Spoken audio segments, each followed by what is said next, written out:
Hello everyone, मेरा नाम है दुर्गा शुक्ला और आज जीएस फोरम के इस ऑफिशियल चैनल से हम पेपर 4 जो मेंस में पेपर 4 है एथिक्स और इंटीग्रिटी का, जो यूपीपीसीएस में है यूपीएससी में है, दोनों जगह उन सारे सिलेबस को कवर करने, सारी चीज़ों को, छोटी से छोटी चीज़ों को एक आसान भाषा में समझाने के लिए आज हम देखते हैं पहला पॉइंट। इसके पहले तो मैंने एटीट्यूड पर कुछ बना रखा है, उसको आप देखिएगा। अब थोड़ा आगे बढ़ते हैं, छोटे छोटे शॉर्ट वीडियो 10-10 मिनट के ये बनाने की कोशिश करेंगे। जो इंपॉर्टेंट चीजें जो एग्जाम में पूछ दी जाती हैं उन चीजों पर सबसे पहले हम फोकस्ड रहेंगे। जो हमारा डिटेल सिलेबस है वो तो हम एक्स्ट्रा अपने वीडियोस में पढ़ा ही रहे हैं। इसके अलावा छोटी छोटे पॉइंट्स जो एग्जाम के पर्सपेक्टिव से बहुत ही ज्यादा जरूरी हैं या आपको याद रखना, उन सारी चीजों को हम इन वीडियोस में कवर करने का प्रयास करेंगे। चलिए, तो आज की क्लास में हम देखते हैं किसकी, बुद्धिज्म के बारे में, टीचिंग्स ऑफ बुद्धा।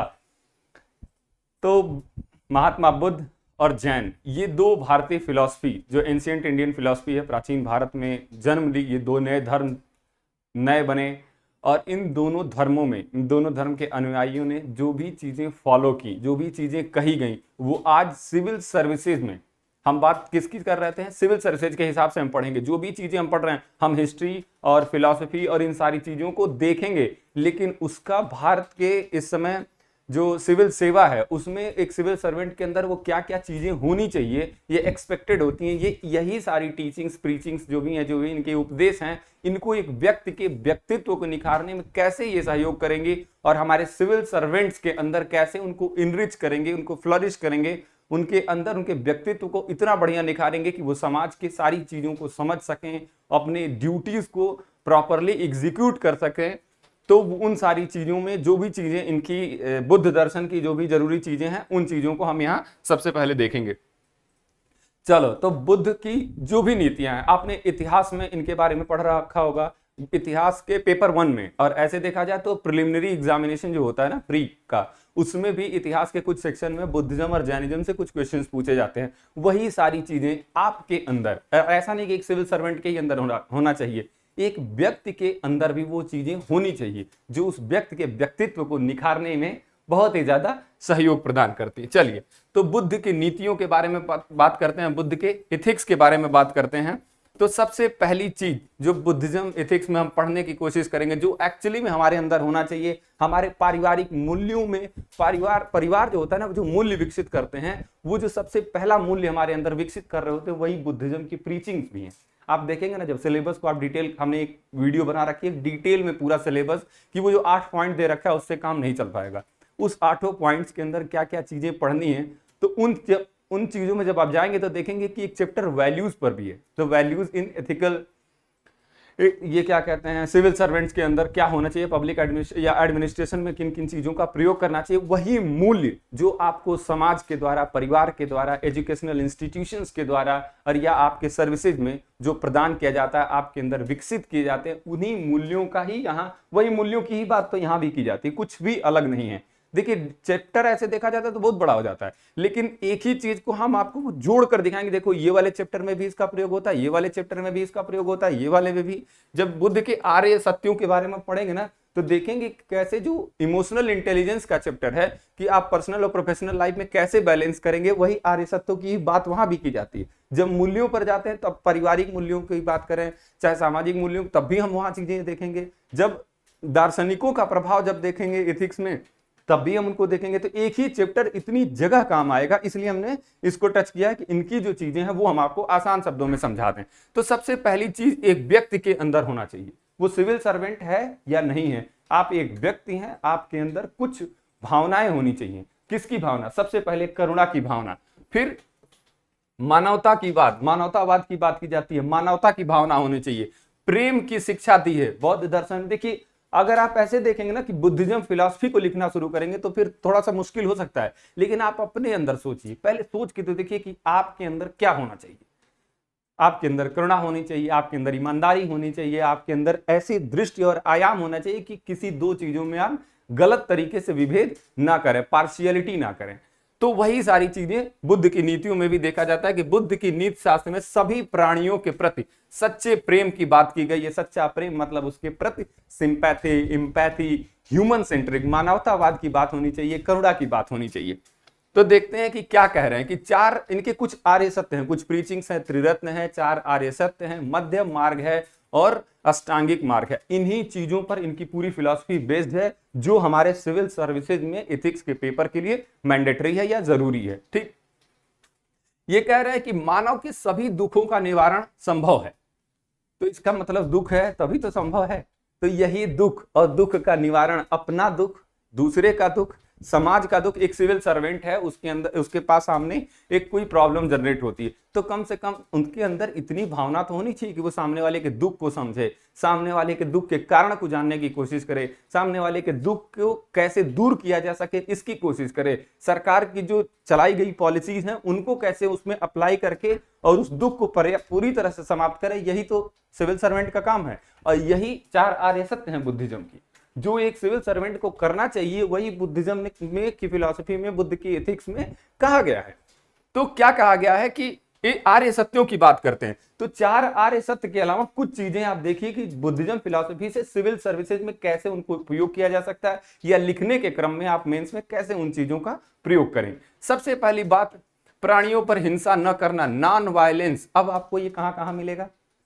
सबसे पहले नॉन वायलेंस आपको मिलेगा बुद्धिज्म में, फिर मिलेगा आपको जैनिज्म में। जैन की भी शिक्षाओं के बारे में जब अभी आगे बात करेंगे तो हम देखेंगे कि वहां भी कहा गया है कि अहिंसा की बात। जब मॉडर्न पीरियड में आते हैं तब आपको कौन सिखाता है? गांधी जी। गांधी जी भी तो सत्य और अहिंसा की बात करते हैं, वही तो बुद्धिज्म में भी है। और जब आप बात आती है सिविल सर्वेंट के अंदर, तो सिविल सर्वेंट के भी अंदर की हिंसा की भावना नहीं होनी चाहिए, मतलब प्राणी को प्राणी समझना चाहिए। ऐसा ना हो कि आप एक, देखा गया था कि थोड़े बहुत ऐसे गलत उदाहरण दिए जाते हैं, हालांकि देना नहीं चाहिए, लेकिन कुछ ऐसे हमने देखा कि पुलिस में तो क्या होता है कि बस उठाए डंडा और पीटना शुरू कर दी, मतलब सामने वाले का दुख तकलीफ समझे ना समझे, लेकिन हिंसात्मक रवैया जब अपनाने, ऐसा करते सिर्फ कुछ लोग हैं, लेकिन उसका झेलना पड़ता है पूरे समाज को, पूरे एक इंस्टीट्यूशन को या पूरे ऑर्गेनाइजेशन को। तो यही कहा गया है कि अगर आप सिविल सर्वेंट सेलेक्ट होते हैं, किसी भी सर्विसेज में जाते हैं, तो आपके अंदर सबसे पहली भावना होनी चाहिए, वो क्या होनी चाहिए कि हिंसात्मक रवैया आपको नहीं अपनाना चाहिए, प्राणियों के प्रति हिंसा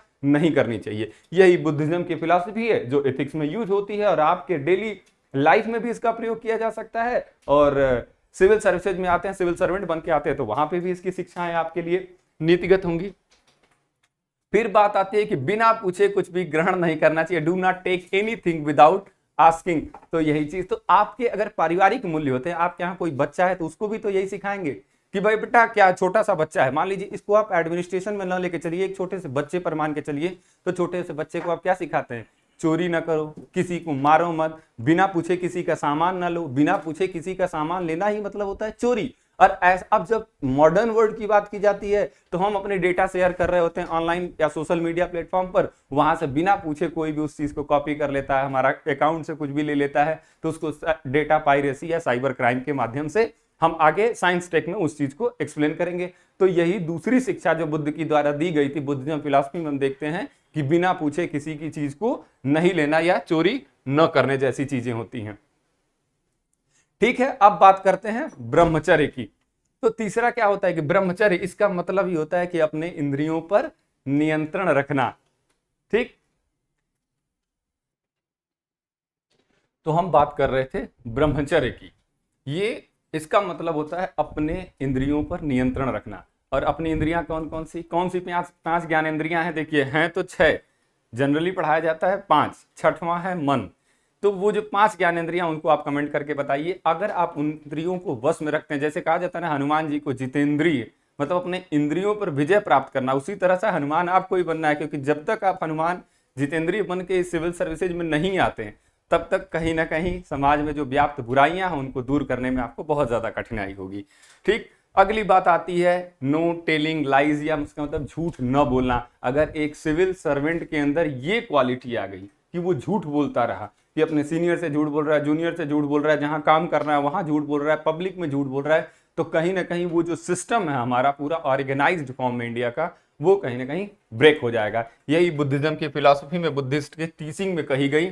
और सबसे आखिरी जो सबसे बड़ी समस्या आज समाज में बन के उभरी है, क्या कि मादक द्रव्यों का जो उपयोग किया जा रहा है, इंटॉक्सिकेंट्स, मतलब ज्यादातर चीजों में अगर इनको कहें तो अल्कोहल। कहीं ना कहीं देखते हैं कि जब हमारा चुनाव आ जाता है, चाहे सबसे लोअर लेवल का चुनाव करें ग्राम प्रधान का, या फिर बात करते हैं शहरी निकायों का चुनाव या फिर और ऊपर के चुनाव, तो इनमें सबसे बड़ी चीज देखी जाती है, सबसे बड़ी बुराई जो समाज में उभर के आ रही है वो आ रही है अल्कोहलिज्म की या इंटॉक्सिकेंट्स की।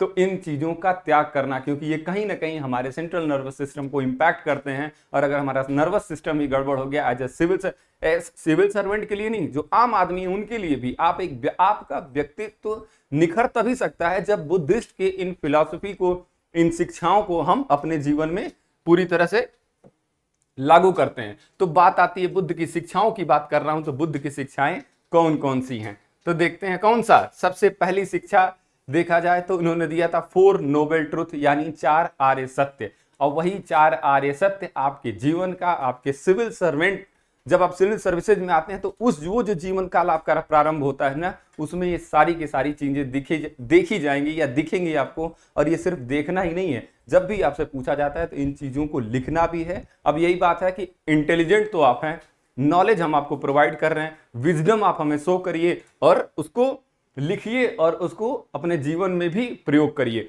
तो सबसे पहले तो आप जो भी लोग देख रहे हैं वीडियो, वो हमें कमेंट करके बताएंगे इन 3 चीजों के बीच में। हमने जब बात की अभी किसकी, इंटेलिजेंस की, पहला इंटेलिजेंस, दूसरा है शब्द नॉलेज, और तीसरा शब्द है विजडम।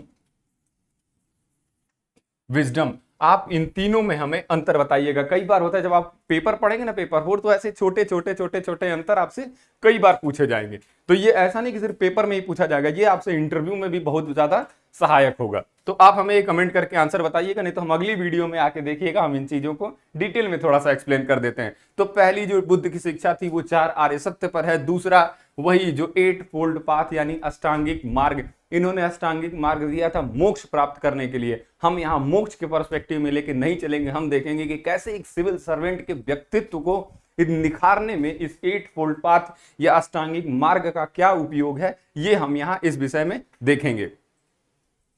ठीक, तो अब बात आती है 4 आर्य सत्यों की, 4 आर्य सत्यों की या नोबल ट्रुथ्स की। अब इन आर्य सत्य पर हम जाएंगे, उसके पहले हम देखेंगे कि इसके पीछे की कहानी क्या है, इसके पीछे की बात क्या है। जब महात्मा बुद्ध अपने घर से निकले, जब इतिहास में आप पढ़ेंगे तो पढ़ेंगे इसको, कि जब महात्मा बुद्ध ने अपना महाभिनिष्क्रमण वाला जो स्टेज है, कि जब अपने घर परिवार को छोड़ के और शिक्षा प्राप्त करने के लिए, ज्ञान प्राप्त करने के लिए घर से निकले, तो वो 4 चीजें, उनको रास्ते में 4 चीजें मिली। पहला, एक बुजुर्ग व्यक्ति, दूसरा एक बीमार आदमी, तीसरा एक डेड मैन, और चौथा एक भिक्षुक। क्या, सबसे पहले एक बुढ़ा, दूसरे पर एक रोगी, तीसरे पर एक मुर्दा और चौथे पर एक जोगी। आप याद करें ना तो इतिहास में भी आपको ऐसे ही याद कर सकते हैं कि बुढ़ा, रोगी, मुर्दा, जोगी, यही 4 चीजें मिलती हैं। इन 4 चीजों के बेसिस पर जो इनको मिल रहा होता है ना, उसी पर ये 4 आर्य सत्य को प्रतिपादित करते हैं। अब देखते हैं कि कैसे। अब मान लीजिए कि आप एक सिविल सर्वेंट हैं, अब छोड़ दीजिए, अभी थोड़ा बुद्धिज्म से हट के आते हैं वापस एडमिनिस्ट्रेशन में, सिविल सर्विसेज में, कि क्या सिक मैन, सिक मतलब क्या, बीमार। बीमार कैसे हो सकता है आदमी, चाहे शारीरिक रूप से हो, मानसिक रूप से हो, पारिवारिक रूप से हो, या फिर हो सकता है आर्थिक रूप से हो। अगर कोई भी तरह की पीड़ा है किसी व्यक्ति को, तो वही पीड़ा तो एक एडमिनिस्ट्रेटर, एक सर्वेंट, सिविल सर्वेंट होने के नाते आपको समझना है। तो सबसे पहला आर्य सत्य तो यहीं से निकल रहा है कि यह व्यक्ति अगर बीमार है, इसके पास कोई कमी है या इसको कोई दुख है, तो उसके दुख को आप समझिए। फिर उसके बाद दूसरा देखा जाए तो ओल्ड मैन, अब कहीं ना कहीं यही भी पीड़ा से ही रिलेटेड रहता है। फिर तीसरे बात आती है कि इसकी डेड मैन की जो आखिरी चरण पर है, एकदम खत्म हो गया। फिर एक भिक्षुक के रूप में है। भिक्षुक के रूप में आप देखेंगे ना, तो अभी जैसे ही इसके पहले हमने देखा था कि क्या क्या नहीं होना चाहिए, झूठ नहीं बोलना चाहिए, चोरी नहीं करना चाहिए, अपने एक आवश्यकता से ज्यादा संग्रह नहीं करना चाहिए, तो वही तो है भिक्षुक का काम कि संग्रह नहीं करना चाहिए। एक भिक्षुक की बात, आपका शरीर, जैसे अब योगी जी, वो मोदी जी क्या कहते हैं, भारत के प्रधानमंत्री जी क्या कहते हैं कि हम तो भाई फकीर हैं। एक्चुअली में फकीर होना चाहिए एक सिविल सर्वेंट को, ऐसा इतने सारी चीजों का संग्रह नहीं करना चाहिए कि एक जगह से ट्रांसफर हो तो दूसरी जगह ले जाने में 4 ट्रक का उपयोग करना पड़ जाए। तो इन्हीं सारी चीजों को अवॉइड करना है। ये हमें ज्ञान कहाँ से मिली, हमें शिक्षा कहाँ से प्राप्त हुई, बुद्धिज्म से या महात्मा बुद्ध की फिलॉसफी से। तो 4 आर्य सत्य में पहला आर्य सत्य है दुख, कि व्यक्ति के जीवन में दुख व्याप्त है। और दुख का मतलब सिर्फ कष्ट से न ले लीजिएगा, हर तरीके से कष्ट। एक सिविल सर्वेंट के सामने कोई व्यक्ति अपनी पीड़ा लेके पहुंच रहा है तो आप उस दुख को समझिए, यही पहला स्टेप है। दूसरा कहा जाता है कि दुख का कारण है, दुख का कारण होता है। इसमें क्या होता है कि इस पे दुख मुख्य रूप से लगाव के कारण होता है। यहां ये कहते हैं कि बुद्धिज्म में कि दुख का कारण लगाव होता है, यहां भी दुख का कारण लगाव ही है। बस आपको अपनी चीजों से, अपने पोस्ट से, अपने जो प्रेस्टीज है उससे इतना ज्यादा लगाव नहीं हो जाना चाहिए कि उसके लिए आप किसी भी कार्य को करने के लिए तैयार हो जाएं। अभी हाल ही के कुछ वीडियोस में हमने देखे कि कुछ पुलिस अधिकारी हैं, कुछ आईएएस अधिकारी हैं, कुछ राजनेता हैं, कुछ और अन्य अधिकारी हैं कि उनके पास धन का संचय इतना ज्यादा हो गया, अपने प्रेस्टीज में वो इतना ज्यादा इन्वॉल्व हो गए कि कहीं ना कहीं उनके कंडीशन को डिटेरियोरेट करने में वो मुख्य भूमिका निभाता हमें दिखाई दिया। तो वही लगाव, वो डिटैचमेंट आपके अंदर होना चाहिए, वो अटैचमेंट आपके अंदर नहीं होना चाहिए। लेकिन जो व्यक्ति आपके पास दुख को लेके पहुंचा है उसके प्रति संवेदनशीलता या अटैचमेंट होना चाहिए। अगर ये नहीं हुआ तो आप उस चीज को समझ नहीं सकते। और अगर दुख है, दुख का कारण आप समझ गए, तो दुख का निरोध करना भी आप ही का काम है। यही तीसरा पक्ष है 4 आर्य सत्यों का, नोबल ट्रुथ्स का, कि दुख का निरोध। अब आप सिविल सर्वेंट हैं, कोई पब्लिक आई है, कोई पर्सन आया, आपको अप्रोच किया, उसने अपना दुख बताया, आपने उसके दुख के कारण को जानने का प्रयास किया कि भाई उसके पीछे कौन कौन से कारण निहित हैं। तीसरा होता है दुख का निरोध, क्योंकि आपको गवर्नमेंट स्कीम्स पता है, गवर्नमेंट की चीजों को यूटिलाइज करने कैसे करना है ये पता है, प्लस आपके पास इतना स्टाफ है कि उनको कैसे यूज कर सकते हैं उन स्टाफ्स को, ये भी आपको पता है। तो कहीं ना कहीं आप उसके दुख का निरोध भी कर सकते हैं। और कंप्लीटली एनहिलिएशन कहा जाता है कि दुख निरोग मार्ग या दुख गामिनी प्रतिपदा। ये चौथा आर्य सत्य है कि complete, to end the suffering. जिस दुख को लेके एक व्यक्ति आपके पास, एक सिविल सर्वेंट के पास आता है, उस दुख के कारण को समझ के, उस दुख के चीजों को खत्म करके और कंप्लीटली या एकदम जो भी उसकी प्रॉब्लम्स उनको सॉल्व करना, यही चौथा आर्य सत्य आपको सिखाता है। तो इसलिए देखें कि जो बुद्ध की शिक्षाएं हैं वो कैसे आपके सिविल सर्विसेज में यूज हो रही हैं। अब बात आती है किसकी, अष्टांगिक मार्ग की। अब ये जो स्टेप्स कैसे फॉलो करेंगे, एक व्यक्ति के अंदर, एक सिविल सर्वेंट की कौन कौन सी क्वालिटीज होनी चाहिए ना, ये आपको हम एक वीडियो में बताएंगे। सेकंड एआरसी रिफॉर्म है, भारतीय प्रशासनिक सुधार आयोग के द्वारा जो भी चीजें बताई गई है कि एक व्यक्ति के अंदर ये चीजें होनी चाहिए, वो ऑलरेडी महात्मा बुद्ध ने भी कह रखी है, जैन ने भी कह रखी है, गांधी जी ने भी कह रखी है, अरिस्टो ने भी कहा है, मिल ने भी कहा है। अलग अलग लोगों ने अलग अलग अपनी शिक्षाओं के, दार्शनिक शिक्षाओं के माध्यम से वो हमें बताने का प्रयास किया है। तो अभी हम यहाँ पर बुद्ध की शिक्षाएं देखते हैं कि कैसे वो 8 मार्ग जिनको उन्होंने बताया था कि इससे आप मोक्ष प्राप्त कर सकते हैं। मोक्ष का मतलब क्या, इन्होंने मृत प्राय होकर मोक्ष प्राप्त करने की बात नहीं थी, इन्होंने सशरीर मोक्ष मतलब वो ज्ञान प्राप्त हो जाना। और जब आपकी किसी व्यक्ति को किसी चीज का ज्ञान प्राप्त हो जाता है तो उसका कितना बेहतरीन उपयोग किया जा सकता है, उसको कैसे मैनेज किया जा सकता है, वो उसको सबसे बेहतर तरीके से एग्जीक्यूट कर सकता है। जब एक सिविल सर्वेंट के अंदर ये सारी चीजें होनी चाहिए कि कोई व्यक्ति आया तो कम से कम उसके साथ ऐसा ना हो कि आप उसकी प्रॉब्लम ही ना समझने की कोशिश करें, आपकी दृष्टि ही अलग हो। अभी अब बात करेंगे ना तो यहां पर आपको मिलेगा कि राइट व्यू, ये पहला ही चीज मिल जाता है। राइट व्यू, आपका पर्सपेक्टिव, आपका नजरिया ये बात करता है, क्योंकि वो नजरिए की बात करते हैं सबसे पहले। तो चलिए सबसे पहले इन्हीं को अष्टांगिक मार्गों को एक एक करके देखते हैं। तो पहला कहता है सम्यक दृष्टि या राइट व्यू का बात करता है। इसमें कहता है कि सही दृष्टिकोण होना चाहिए। अगर एक प्रशासनिक अधिकारी के अंदर दृष्टिकोण उसका परिवर्तित रहेगा या गलत रहेगा तो वो जो, फिर वही आर्य सत्य की बात करें तो देखिए दोनों को एक साथ मिला के पढ़ना है कि आर्य सत्य में पहला कहा गया था दुख है, तो वही यहां भी कहा गया कि अगर आपकी दृष्टि सुदृष्टि है, एक राइट व्यू है, तो आप उसके दुख को समझ सकते हैं, उसके दुख के कारण को जान सकते हैं। तो पहला कहता है कि developing in one's right perspective, आपका पर्सपेक्टिव हमेशा राइट होना चाहिए, एक व्यक्ति का भी होना चाहिए, और जब आप सिविल सर्विसेज में आते हैं तो एकदम होना चाहिए। ठीक। दूसरा कहता है राइट थिंकिंग। अगर आपकी अप्रोच ही गड़बड़ होगी, मान लिया आपका व्यू बहुत अच्छा है कि आप हर चीज को एक्सेप्ट करने के लिए तैयार है, लेकिन थिंकिंग गड़बड़ हुई तो ना तो आप उसके दुख के कारण समझ पाएंगे, ना उसके दुख को निरोध करने में जो भी चीजें आवश्यक होंगी उनका प्रयोग कर पाएंगे। तो कहा जाता है कि सम्यक संकल्प या राइट थिंकिंग होना चाहिए। और क्या होता है कि राइट इंटेंशन की बात कर रही है कि आपका इंटेंशन, जो आपकी धारणा है, आपका अप्रोच है, वो कम से कम सही होना चाहिए। ठीक। तीसरा कहता है राइट स्पीच की बात। अभी हाल ही में देखा जाता है कि कुछ, अभी आप वीडियो सर्च करिए तो अभी रिसेंटली हमने देखा था कि एक पॉलिटिकल पार्टी के कुछ लोग होते हैं, वहां पुलिस के काफी बड़े अधिकारी होते हैं, उनसे ऐसा एक्सपेक्टेड बिल्कुल नहीं था कि इस तरह से वो अप्रोच करेंगे, लेकिन देखा उसमें यही गया कि एक कोई नेता था, वो निकल के आता है, वो अपनी बात कहने की कोशिश करता है और वो पुलिस अधिकारी अचानक उसको गाली देना शुरू कर देते हैं। एक आईएएस अधिकारी के भी इस तरह का वीडियो वायरल हुआ था, जाने क्या उस समय की कंडीशन या सिचुएशन थी, लेकिन वो इतनी गाली उसको दे रहे थे कि ये अनएक्सपेक्टेड था। यही तो एथिकल और मोरल चीजें हमारे अंदर डालने का प्रयास यूपीएससी और यूपीपीसीएस कमीशन कर रहा है कि कम से कम इन चीजों को आप पढ़िए ही नहीं, इनको अपने जीवन में लाइए। आपका स्पीच, आपका कंडक्ट उचित होना चाहिए। अगर आप किसी से कठोर भाषा में बात कर रहे होते हैं, किसी की चुगली कर रहे थे, यहाँ की वहां बात पहुंचाते हैं, चाहे कठोर भाषा में बात करेंगे ना, तो आप तक कोई भी पर्सन जो एक ग्रीव्ड पर्सन है, जो जिसके पास दुख है और आपके पास आना चाहता है अपनी समस्या को लेके, तो वो आप तक अपनी बात पहुंचा नहीं पाएगा। इसलिए हमेशा व्यक्ति को मृदुभाषी होना चाहिए, कठोर नहीं होना चाहिए। और व्यक्ति ही नहीं, जब आप सिविल सर्वेंट बनते हैं तो आपके अंदर इस क्वालिटी का होना नितांत आवश्यक है। फिर बात आती है किसकी, राइट लाइवलीहुड की। अब बात करता है किसका, ग्रोथ और डेवलपमेंट का। आपको जो स्कीम्स दी गई हैं, एक सिविल सर्वेंट है, उसको कुछ ना कुछ सरकारी आदेश आया, सरकारी योजनाएं आई, उनके क्रियान्वयन की बात की गई, उनके एक्शन की बात की गई, उनको इम्प्लीमेंटेशन की बात की गई। तो ऐसा ना हो कि विकास समाज का करने की जगह आप अपना करना लगे, तो अपना करने लगे।